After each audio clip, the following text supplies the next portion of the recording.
Hi all, this session we're going to see how a triangular waveform is generated in 8085. Triangular waveform is generated in 8085 microprocessor by writing an ALP, by writing an assembly language program. Already we have seen a sawtooth wave, the same process. When you see in sawtooth wave, either you have a gradual rise and fast decay,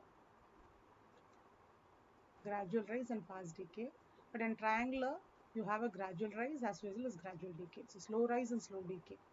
Whereas in sawtooth, we have gradual rise and fast decay, or fast rise and gradual decay. A sawtooth can be like this also, a fast rise and gradual decay. So this is the difference between a triangular and a sawtooth waveform. It is a very simple process. It is a very simple program for generating triangular waveform and writing an ALP for that. So when you're very clear with sawtooth, triangular is also going to be very simple.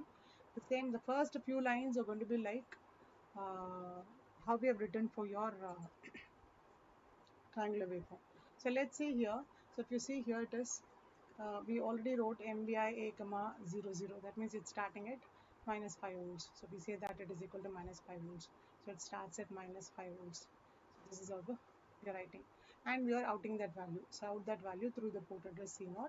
So it will come and stays at minus 5 volts. So this is your value. So that is the first part. And then after that, so waveform comes like this, slow rise and slow decay. So you have to keep incrementing. So after that, what you do, you keep incrementing. So you are incrementing your A. So it will come to the first incremental point. So and then after incrementing, you have to compare whether it is equal to FF or not, because you need to know the maximum increment. So I consider this as your maximum increment FF, which may be equal to plus 5 volts. So from minus 5 to plus 5. So compare with FF. First increment, they comparing with FF, but it is not equal to FF. So again, you have to check for zero flag, because once it reaches FF minus FF, it is 0. So when you compare with when it reaches FF, zero flag will be set. But it is the first increment, you're comparing with FF, so the value is not equal to FF. It is less than FF. So you're comparing with FF, check for zero flag. If it is not equal to 0, introduce a loop L1. So that means what? You have to out that value. So out that value. So the first increment value have to be outed. Again, repeat the process. Increment A. So second increment. So you're doing second increment, and then you're comparing with FF. So you're comparing with FF. So whether that is equal to FF or not. So it will check for zero flag again. So when there is no zero flag, again out the second value.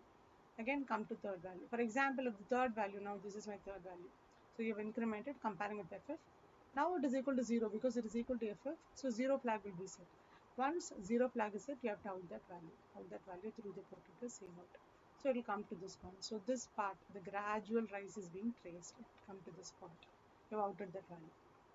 Now what do we do? It is same like a sawtooth. So the first part, it is same like sawtooth. Now we want to have a gradual decay. Decay is also important. So this is where the triangular waveform actually plays a vital role, and this is where you find the difference between sawtooth and triangle. What you do now, you will decrement A. So once it is outed, because it has to decrement, right? So it has to be decremented. Because you have seen the rise, now it has to be decremented. So it has to be decremented from this point, the top point. So you're decrementing your A. So once you decrement, you out that value because it should come and stand there. You have to view the waveform, so you're outing the value and then you're seeing. So it will come there. So it has come to first decrement. It will check for 0 now. There's no comparison whether any 0 flag is set, whether it has come to 0 value. So jump on no 0, it is not equal to 0. So it has not come to a 0 value. It has not come to some minus 5 volts, or it has not come to a 0 value. So check for 0 flag. If it is not equal to 0, introduce a loop L2. So what is that loop L2 telling about? So what is that loop L2 telling about? What you see. So L2 will say that again decrement. L2 will say again decrement because it is not equal to, again you have to decrement, second decrement, and then out the value, check for 0 flag. It is not equal to 0, again go to L2, again decrement. So keeps on decrementing, it has to come to this reference point, a 0 point. So once it is equal to 0, so 0 flag will be set. A 0 flag will be set. So once it is equal to 0, it will come out of the loop and you can have out the value through this address. So this is 0. So it has come. So it has to again repeat the process. You have to Repeat the process. In order to repeat the process, what do you do? Again, you have to go to the start loop. So I introduce jump start. I introduce jump start. What is the start point? So this is your start actually. This is your start. Again, what it does? MVI 0, 0, 0, MVI comma 0, 0. So minus 5 volts. Again, it keeps repeating. So this is how the loop will repeat for a triangular waveform generation. I hope you understood how to generate a triangular waveform. Thank you all.